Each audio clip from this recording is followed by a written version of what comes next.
Bye-bye. I don't care anymore. Well, if it isn't me procrastinating a run. Okay, what's new about that? Nothing. Coffee. I just dropped kids off at the bus stop.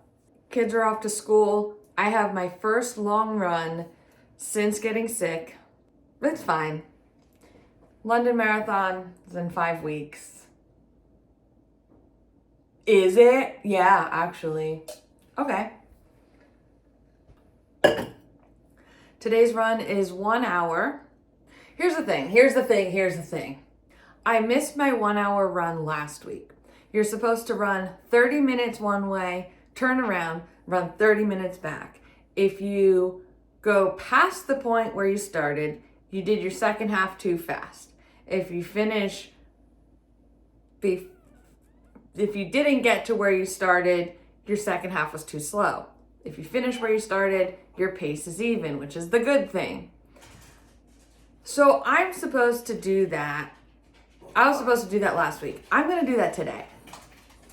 But I'm not really going to do that today because I'm going to run on the treadmill, which means that I'm not doing the pace thing. We're doing what we can. The thing is, it's so cold out today. You okay, Bucky? Oh my God. The thing is, it's so cold out today and it's so windy. Like, stuff is flying everywhere, including branches. I haven't been having the best luck lately with anything. I'm not going out there. We're going to do treadmill. Yeah, so this was supposed to be last week. Today is supposed to be 5-mile run and doing the mile time trial in the middle. Am I in any shape right now for a mile time trial to be faster than I was, to get a little more confidence? No. I know if I do a mile time trial right now, after missing strength workouts, missing long runs, not being able to fully finish my last long run, it's not going to go well. It's not going to go well. And that will send me into a downward spiral. One thing about me is I don't like downward spirals. We're going to avoid that. We're going to avoid that by doing what we can today, which is running on the treadmill for 1 hour while I watch Traders. Yeah. Nothing like a little reality TV to keep you going. Because we're only running for an hour. We're running for an hour. I am going to need one energy chew thing. I ordered the Bonk Breakers tropical. Oh, what was it that I tried a while ago? And I loved it. It was like Bonk Breaker energy chews, and I think it's called the tropical flavor. I can't remember, but it's so good. And I'm like, you know what? I'm going to treat myself with some bonk breakers, but they're not getting here till tomorrow. That's fine. Everything is fine. You know? Not really, actually, but...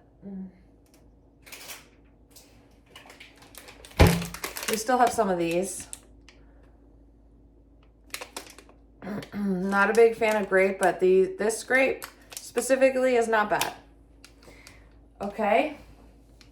For hydration, we're just going to do whatever. We got some electrolytes in here. I'm going to avoid sitting down because I won't get up.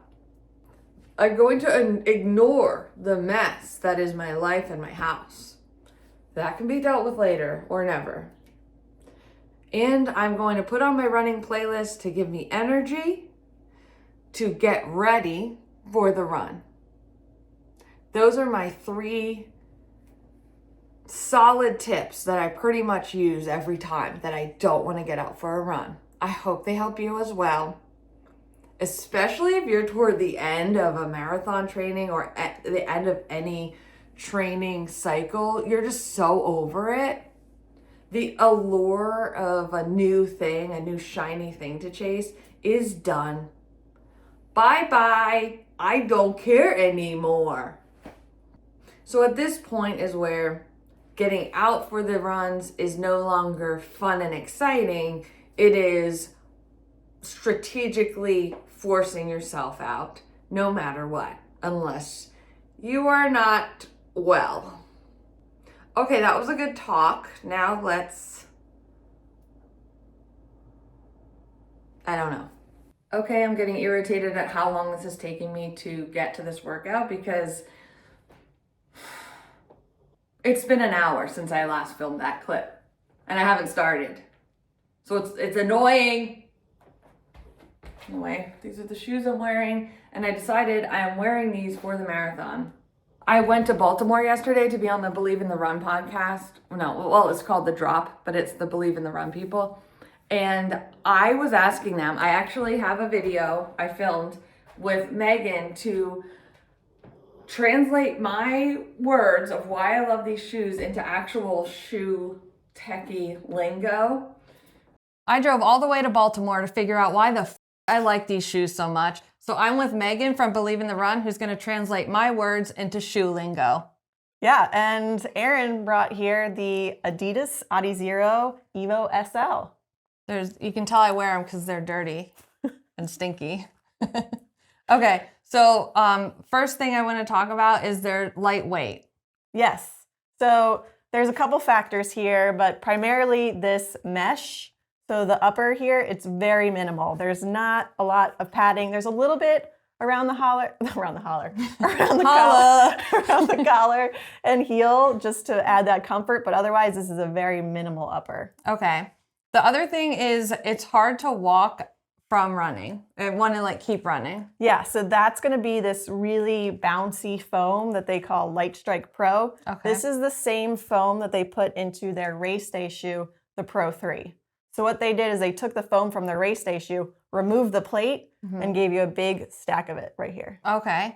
And also my feet don't feel as sore. That's probably also going to be this foam, just because it's so bouncy and responsive, and it's also really comfortable. You're just going to feel refreshed after your run. So I love these shoes because of the Light Strike foam and the mesh upper. Yes. Also, it's slightly wider. Yeah, so there's no shoe lingo for that. It is a more accommodating fit, a little wider of a build, and so it's going to make a lot of people happy. There we go. Thanks, Megan. Yeah. I even asked them, I was like, is it smart to wear these for the marathon? And they said, yeah. I love them. They're lightweight. They feel like cheating, honestly. I'm all about things feeling easier, so we're officially going with the Adizero Evo SLs for the London Marathon. All right, let's get this over with because I'm getting pissed off at myself. We're 41, almost 42 minutes in. I got my show on. Whoa, almost fell off the treadmill. I got the intervals being called out in my head. Use the speed button twice. A little up if I feel jazzy. If I feel a little jazzed. Go a little faster. I have my hydration and fuel there. I don't know if you can see it. Also, for this run, I'm supposed to be doing the intervals that I'm planning to do for the marathon, which as of now is 1 minute running and 30 seconds walking. I feel pretty good, but we're only doing 1 hour today, not 5. I did it. It wasn't bad. Could have been a lot worse. And honestly, I played around with the pace. I was super comfortable with 11.5 minutes per mile running, which is a good thing about the treadmill is you can know exactly what the pace is. But then when I would go to 10 in the 10s range, 10.5, 10:50, I noticed toward the end of the minute, I was looking for that walk break. So that gave me a good idea about that. The only thing that bothered me physically was the bottom of my foot. Something is stuck in the bottom of my foot. I have been ignoring this since I was in Puerto Rico in December. I stepped on something. It was super tiny to eat. I couldn't even see it. And I just let it go. I'm like, oh, it'll come out. No, it didn't. It's in there and it's it hurts.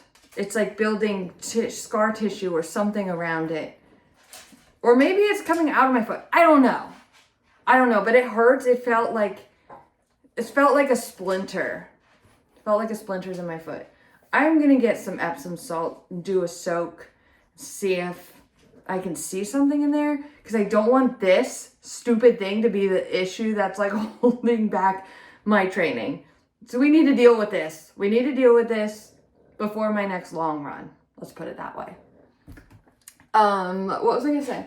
Yeah, so I'm gonna shower. I'm gonna go to the store. I'm gonna get some stuff. And then I have a ton of work to do. Okay. The race. Racing the clock before school's over. Dun dun dun.